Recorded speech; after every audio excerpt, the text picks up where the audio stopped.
प्रशांत जी, मथुरा से। राधे राधे। राधे राधे महाराज जी, आपके चरणों में कोटि कोटि प्रणाम। महाराज जी, भारत में अनेक साधु संत महात्मा जो आजीवन सच्ची भक्ति जप तप करते हैं, एक उच्च कोटि का जीवन जीते हैं। उनको शायद शरीर त्यागने पर दोबारा जन्म ना लेना पड़े, पर संसारिक और सामान्य दृष्टि से उनका जीवन बहुत कठोर और कष्टपूर्ण होता है। पहली बात यह होती है कि सती को पातिव्रत धर्म में कष्ट महसूस नहीं होता, उसे प्यार महसूस होता है। व्यभिचारिणी को एक पति के अधीन रहने में कष्ट का अनुभव होता है। समझ पा रहे ना हम?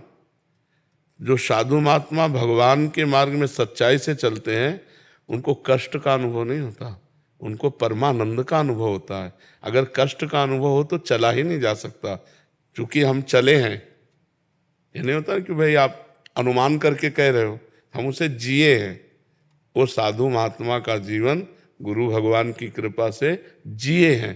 13 वर्ष की अवस्था से लेके अभी तक जो भी आयु है उसे जिए हैं, तो कष्ट का अनुभव थोड़ी होता है। 5-5 दिन 6-6 दिन भोजन नहीं मिला तो एक आनंद का अनुभव होता है, एक अद्भुत आनंद। उसी आनंद की उमगन में हर कष्ट सह जाए।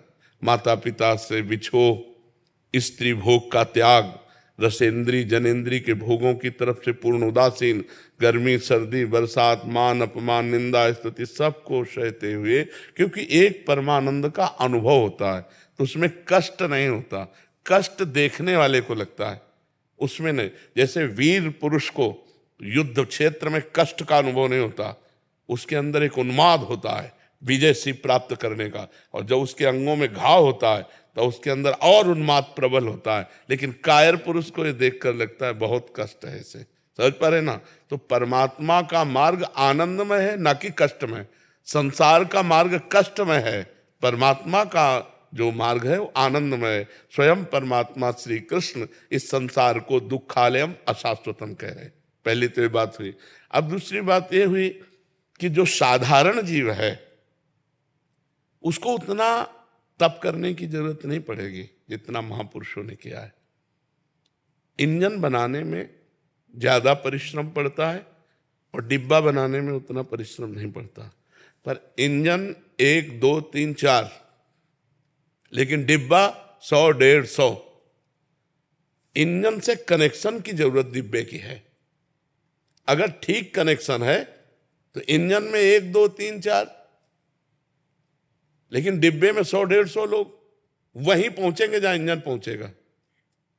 तो हम लोग जो संतों का आश्रय लेते हैं, अनुसरण करते हैं, उनकी आज्ञा पे चलते हैं और खाते पीछे मौज मस्ती से हम वहीं पहुंच जाते हैं जहां संत कष्ट करके पहुंचते हैं। क्या सभी को प्रेम प्राप्ति और आनंद की प्राप्ति होती है अंत समय में?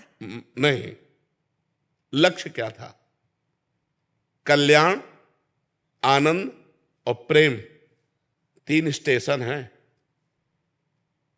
आनंद की प्राप्ति भगवान में अपनापन होने से होती है। कल्याण की प्राप्ति तो घोर पापी अजामिल को भी हो गई। अपने पुत्र के मिश से उसने नारायण बुलाया अंतिम समय, उसको परम पद की प्राप्ति, कल्याण मिल गया। लेकिन प्रेम ये अत्यंत दुर्लभ वस्तु है। प्रेम तो उन्हीं को प्राप्त। छा कछु नाही हर्ष शोक भय नहीं मन माही, अस सज्जन मम उर्बस कैसे, लोभी हृदय बसहि धन जैसे।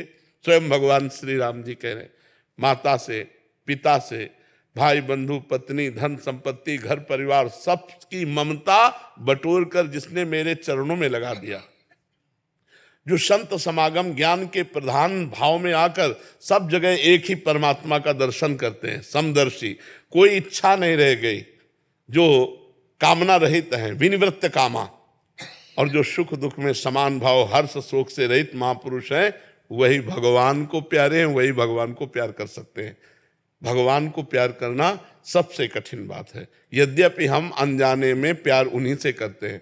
मानो हम आपसे प्यार करें तो आप में श्री भगवान इसलिए प्यार कर रहे हैं, अभी भगवान चले जाए तो इस शरीर को जला दिया जाएगा, इस शरीर को गाड़ दिया जाएगा, इस शरीर का कोई महत्व नहीं माना जाएगा। अनजाने में हम प्यार भगवान से ही करते हैं, पर जानकर जब तक भगवान से प्यार नहीं करेंगे तब तक प्रेम की प्राप्ति नहीं होगी। और भगवान से प्यार करने के लिए सबसे प्यार समेटना पड़ेगा, और ये होना बड़ा कठिन होता है। ये होना सबसे कठिन है। खाते पीते परिवार से प्रेम करते भोगते हुए अगर भगवान मिल जाए तो ठीक है, नहीं तो ऐसे छोड़ना कहाँ। लाखों में कोई बिरला एक, कोई एक पाव भगत जिमि मोरी। शुद्ध भक्ति भगवान के लिए घर गृहस्थी में रह करके बहुत कठिन है, पर असंभव नहीं है। कठिन है पर संभव नहीं। यदि हम नाथ सकल संपदा तुम्हारी और मैं सेवक समेत सुत नारी, सब कुछ भगवान का है, सब में भगवान है, नाम जप कर रहे, धर्म पूर्वक आचरण कर रहे, भगवत प्राप्ति हो जाएगी, भगवत प्रेम भी हो जाएगा। तो ऐसे चलने से हो जाएगा। अब ये जरूरी नहीं कि महात्मा बचपन से गंगा किनारे तप कर रहा है तो हमको भी तप करना पड़े। वो इंजन है, हम डिब्बे में बैठ जाते हैं, हम उसका कनेक्शन कर लेते हैं, वहीं पहुंच जाएंगे जहाँ इंजन पहुंचेगा। इसीलिए हम संतों को गुरु बना लेते हैं, हम संतों के चरणों का आश्रय ले लेते हैं, संतों का भरोसा कर लेते हैं कि ये इनकी कृपा से हमें भगवान की प्राप्ति हो जाए। होती है। शास्त्रों लोगों को आज तक जब किसी को भी अगर भगवत प्राप्ति हुई है तो संतों से हुई है। मति कीरति गति भूति भलाई, जब जे जतन जहां जे पाई, सो जानो सत्संग प्रभाव, लोकों वेद ना अनुपाऊ। लोक और वेद में उनको उपाय नहीं है। संत महापुरुषों का समागम, उनका आश्रय, उनके वचनों का पालन, यही भगवत प्राप्ति करा देता है। समझ पाए?